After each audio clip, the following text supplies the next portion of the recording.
ತನಗೂ ಒಂದು ದಿನ ಸಾವು ಇದೆ ಎಂದು ಅರಿತವನು ಇನ್ನೊಬ್ಬರಿಗೆ ಎಂದೂ ತೊಂದರೆ ಕೊಡುವುದಿಲ್ಲ. ನಿಮ್ಮ ಮನಸ್ಸು ಪರಿಶುದ್ಧವಾಗಿದ್ದರೆ ಮಾತ್ರ ಸಂತೋಷ ನೆರಳಿನಂತೆ ನಿಮ್ಮನ್ನು ಹಿಂಬಾಲಿಸುತ್ತದೆ.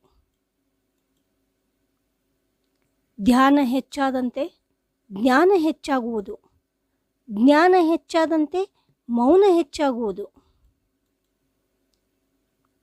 ಅತಿ ದೊಡ್ಡ ಸಮಸ್ಯೆ ಎಂದರೆ ಇನ್ನೂ ಸಮಯವಿದೆ ಅಂದುಕೊಳ್ಳುವುದು. ಬೇಡುವವರಿಗೆ ವರವನ್ನು ನೀಡುವ ಯಾವ ಅಗೋಚರ ಶಕ್ತಿಯೂ ಜಗತ್ತಿನಲ್ಲಿಲ್ಲ.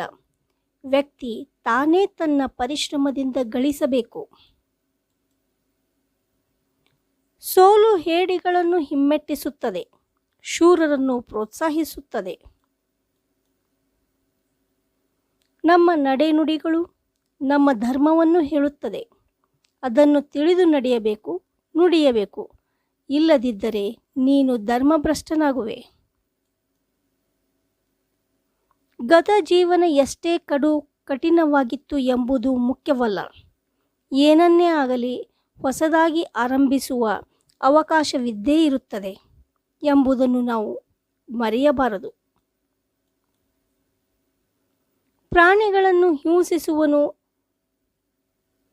ಪೂಜ್ಯನಲ್ಲ. ಎಲ್ಲ ಪ್ರಾಣಿಗಳನ್ನು ಪ್ರೀತಿಸಿ ಅಹಿಂಸೆಯನ್ನು ಆಚರಿಸುವವನು ಪೂಜ್ಯ.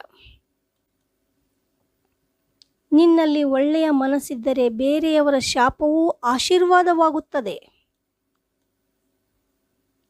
ಜಗತ್ತಿನ ಅತಿ ದೊಡ್ಡ ಪ್ರಾರ್ಥನೆ ಎಂದರೆ ತಾಳ್ಮೆ. ವಿದ್ಯೆ ಕಡಿಮೆಯಾದರೂ ನಡತೆ ಶುದ್ಧವಾಗಿರಬೇಕು. ಗರ್ವ ಮತ್ತು ಅಹಂ ಇವೆರಡೂ ಸತ್ಯವನ್ನು ಎಂದೂ ಸ್ವೀಕರಿಸುವುದಿಲ್ಲ. ಉಪದೇಶಗಳಿಗಿಂತಲೂ ಆಪತ್ಕಾಲದಲ್ಲಿ ಮಾಡಿದ ಒಂದು ಸಹಾಯವು ಶ್ರೇಷ್ಠವಾದದ್ದು. ಸಕಲರಿಗೂ ಶುಭವಾಗಲಿ. ಭಗವಾನ್ ಬುದ್ಧನ ಮಾತುಗಳು ಎಲ್ಲರಿಗೂ ಮಾರ್ಗದರ್ಶಕವಾಗಿರಲಿ. ಧನ್ಯವಾದಗಳು.